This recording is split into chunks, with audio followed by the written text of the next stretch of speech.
What is good, YouTube, and welcome back to MKE MANIACI, and today we're going to talk about what happened on SmackDown last night, and I'm going to give my thoughts and opinions on each segment as well as match, and y'all please chime in if you have any opinions as well. Now, this is the first SmackDown since the 2025 Royal Rumble, man. They were live from Memphis, Tennessee, and they started things off with the winner of the men's Royal Rumble match for 2025 main event, Jey Uso, who said he was going to SmackDown this week to holla at the WWE champion Cody Rhodes.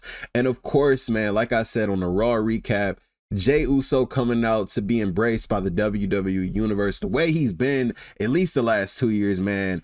It further validates that him winning the Royal Rumble, in my personal opinion, even though I was a little shaky at first, I think this was the right choice, man. So Jey Uso comes out, again, the crowd embraces him. You know what he's there for. Out comes the WWE champion, Cody Rhodes. And Cody pretty much lets us know, like, listen, he is happy for Jey, but he also had to let it be known that he did meet with his doctor. Now, they did mention at the Royal Rumble, the post-show, that Cody is hurt. Cody said he saw his doctor. He has fluid in his elbow that needs to be drained. And if y'all remember back to 2013, I want to say it was, when John Cena, I think this is similar to the situation that John Cena had leading up to, or was it right after? I think it was right after the match with Daniel Bryan. No, it was right before. It was before the match with Daniel Bryan at SummerSlam, or it was around that time. I can't remember exactly, but Cena had the fluid in his elbow. It needed to be drained, and he was out of action for a couple of months. He came back not too soon after, but he was out of action for a little bit, man. So I don't know if this is something that's urgent that needs to be done with Cody Rhodes to, to the point where I don't think he's going to relinquish the championship. I expect that we see him compete at Mania, considering he competed last night on SmackDown. But that was just one of the many injuries that, he said it was other things that was going on as well that the doctor told him about. I think he said something about his hip alignment or whatever. So Cody's hurt. Cody is the WWE champion, and he is not 100%. So, again, Cody Rhodes is happy for Jey Uso, goes through, their history together, trials and tribulations, them becoming tag team champions and whatnot. And Cody pretty much lets it be known, like, listen, in order for my championship reign to be validated, I need to go to WrestleMania, defend this title, and win, which means Cody will have been WWE champion for an entire calendar year. So now, as Cody and Jey going to shake hands, we get Jacob Fatu and Tama Tonga coming out, man. So Jacob pretty much tells Cody Rhodes, you took that championship from my family last year. I don't appreciate that. We need it back. And Jey Uso, you damn sure ain't the one to do it. Now, of course, they end up brawling. We get a tag team match later in the night. Now, my thing with this segment, that I kind of wanted, considering, I get it, we're in this new age of social media and whatnot. We all seen the clip, I'm sure, of after Jey won the Royal Rumble, him going backstage, being embraced by his brother Jimmy, and Jacob Fatu was also right there, dripped out and yeet merchandise, congratulating him, hugging him. I actually would have liked to see Jacob Fatu kind of keep that same energy, come out and say, listen, Jey, man, you can do it. You can bring that championship back home to the family. Maybe a little bit of mind games of, can Cody Rhodes trust Jey? Is Cody Rhodes and Jey still cool? They could have went that direction, but I understand why they didn't. And I understand why they didn't, because it's most likely looking like it's going to be Jey versus Gunther at WrestleMania. Why waste speculation like that in a potential, huge, bigger story than Jey versus Gunther on, is Jey Uso, can Cody trust Jey? I don't know if this is making sense what I'm saying. Pretty much, Jacob could have came out, kind of gotten Cody Rhodes' head, saying Jey's going to beat you and bring that championship back to the family. I mean, could have did it that way, but either way, man. But again, I am curious, from this segment, how serious is Cody Rhodes' injury? I don't expect him to miss Mania. Like I said, he competed last night. And one thing about Cody Rhodes, whether he's injured or not, he's going to go in there until, the story is complete, until everything's complete. But I guess people can speculate that whoever he faces at WrestleMania, whether it be Jey or whether it be Cena, whoever else wins the Elimination Chamber, whatever, that they're probably going to be the one to take the title off of Cody at Mania at this point, so Cody can, you know, get healed up, get surgery, whatever he needs, and eventually will return. So following that, we had Bianca Belair versus Piper Niven in an Elimination Chamber qualifying match, which Bianca Belair won. And this is interesting to me because, you know, she is currently one half of the women's tag team champions, and I do still expect them to lose those titles before WrestleMania. We're gonna see Jade Cargill back here any second now. She's gonna confront either Naomi or Bianca for taking her out. I think it was Bianca. I think Bianca orchestrated the entire thing. We're gonna have Bianca and Jade at WrestleMania, but they need to lose the women's tag team championship. So I do expect them to lose it on an episode of Raw or SmackDown to Liv Morgan and Raquel Rodriguez. But I am glad to see Bianca in the chamber. This is a major look for Bianca. Next up, we had the WWE Tag Team Champions Johnny Gargano and Tommaso Ciampa of DIY come out and address the WWE Universe, pretty much saying they are the greatest tag team on earth, and Motor City Machine Guns will never have the championship again. They wanted a moment of silence. We Get Pretty Deadly come out, and they pretty much are, they are in a championship match by defeating DIY. And I will say this, the SmackDown Tag Team division has been heating up the last number of months. We saw Tez and Dawkins return at the Rumble. Motor City Machine Guns make their debut. Guys like Angel Garza, Humberto, they're getting more screen time. Pretty Deadly. DIY's heel turn. SmackDown's tag team division is heating up. I can't really say the same for Raw. Can't really say the same for Raw, especially with the, some of the releases we seen last night. Authors of Pain released again from the WWE. So I'm curious as to maybe we get some moves in this transfer portal, especially on this road to WrestleMania. I do expect they're probably going to go the multi-tag team route again at WrestleMania. And I understand, you know, give, you know, as many people as you can an opportunity to compete at Mania and for the tag team championships at that. But I do expect maybe some moves in the transfer portal to send some teams over to Monday Night Raw. Next up, Drew McIntyre came out, cut a promo, pretty much said Raw was just a toxic work environment, and let it be known that he is on SmackDown strictly to become WWE champion. He wants Cody's title. So McIntyre defeated Jimmy Uso and LA Knight to qualify for the Elimination Chamber match. And here's my thing with Drew McIntyre right now. I don't know if they're still building maybe to a McIntyre LA Knight or a McIntyre Damian Priest. And with all due respect to Knight and Priest, I think the work that McIntyre has done this last year especially, I kind of expect him to be more in a, and this could just be my fan ignorance talking, but I kind of want McIntyre to be in one of the biggest programs possible for WrestleMania 41. But it's not looking like that's the direction that we're going in. I definitely want him to have a big program, but I am worried that it won't happen. And I do know for a fact, whether Cody is WWE champion after WrestleMania or not, we are going to see Drew McIntyre versus Cody Rhodes. Maybe it's the summer program that leads into the fall or whatever, the same way McIntyre and Punk did. But this feud absolutely has to happen. Whether it's for the WWE title or not, it needs to happen.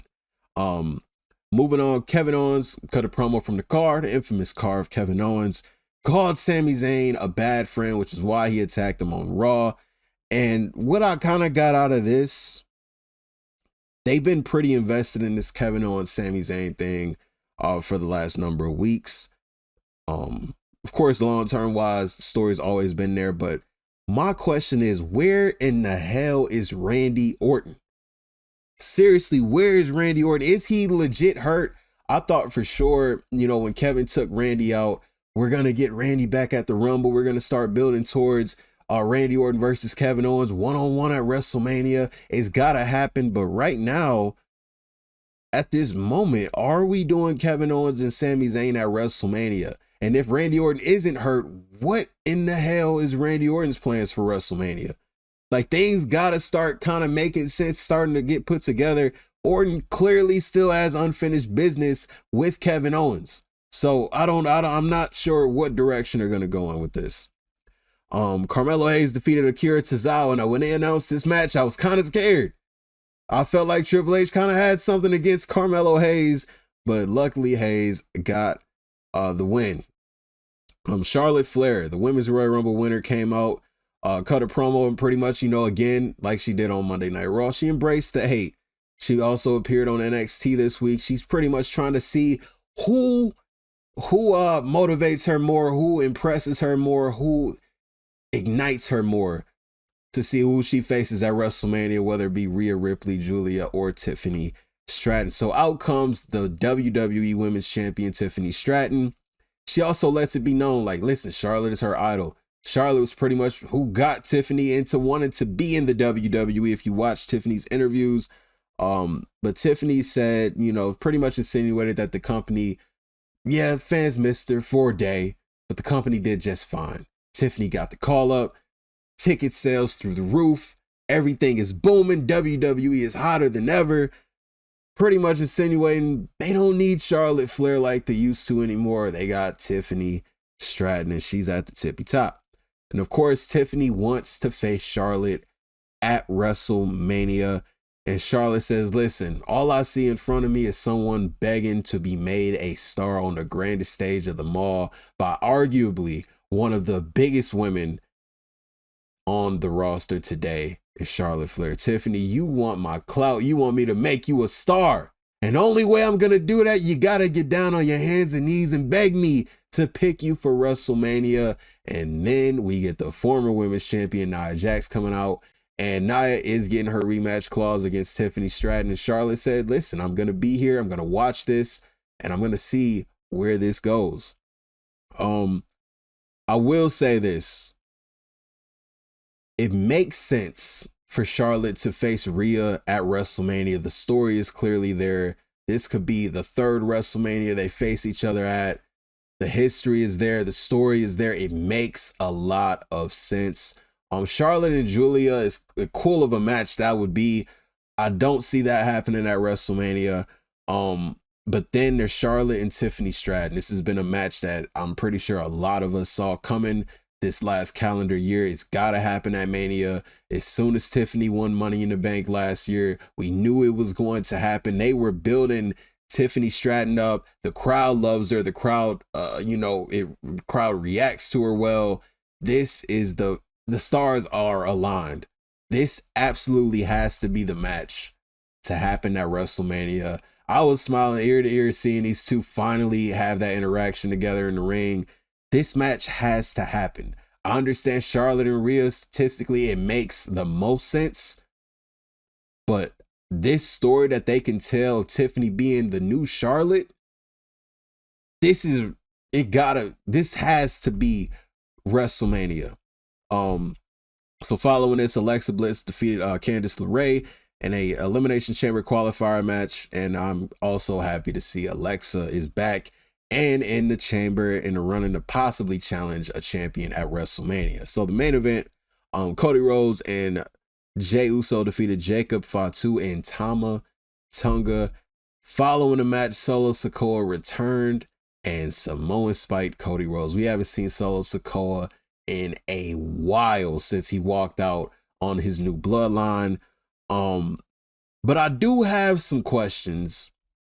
Why is Solo Sikoa still targeting Cody Rhodes? I get he's the WWE champion, but you lost to him multiple times. Back to the back of the line. I would respectfully, Jacob Fatu would be a more credible challenger if you ask me at this moment. What Jacob Fatu was doing with Strowman and whatnot, like, come on, man. So this kind of leads me to thinking that we see Jacob Fatu turn on Solo. I don't really see, besides the possibility that we could get Solo Sikoa's Bloodline versus the Wyatt Six at WrestleMania. If that doesn't happen, which at the moment we haven't seen the Wyatt Six in forever, I don't know what's going on with that. But if that doesn't happen, I could see Jacob Fatu turning on Solo Sikoa. Maybe it could be a little bit of jealousy from Solo Sikoa to invoke this, and Jacob Fatu saying, listen, I love you, Solo. I'll do anything for you, Solo. And Solo pretty much insinuating, man, you stole my shine. You took my shine. And I don't appreciate that, pretty much provoking Jacob Fatu to go absolutely apeshit on Solo Sikoa, beat the hell out of him. We get Jacob Fatu versus Solo at Mania. I do expect Jacob Fatu to have a big moment at Mania, but you also got to look at Solo Sikoa's work this last year, whether he was alongside Paul Heyman, he brought in Tama Tonga, Jacob Fatu, Tonga Loa. He had that the big program with Cody Rhodes and Kevin Owens and Orton over the summer. He main evented SummerSlam. Solo has to have a big program for WrestleMania, and I could see them going in the direction of Jacob Fatu versus Solo Sikoa at WrestleMania. If not, maybe Jacob and Solo go for the tag titles, but I would probably much rather see Jacob versus Solo at WrestleMania. So yeah, that was just a SmackDown recap. You guys let me know what you thought about it, man. We're on the road to WrestleMania, on the road to the Elimination Chamber, and listen, things are heating up, man. I'm interested to see how WrestleMania 41 comes together, because there's still so many unanswered questions on who's doing what, who's returning, what's going on with some what's going on with Shinsuke, who's challenging for the US title. We got to see a multi-man match. Who knows what's going on, man. But yeah, appreciate y'all for tuning in, man. If you are new to the channel, y'all rock with me, want more wrestling related content, hit that subscribe button for me. And until the next video, I'll see y'all then. It's your boy MKE MANIACI. I'm out.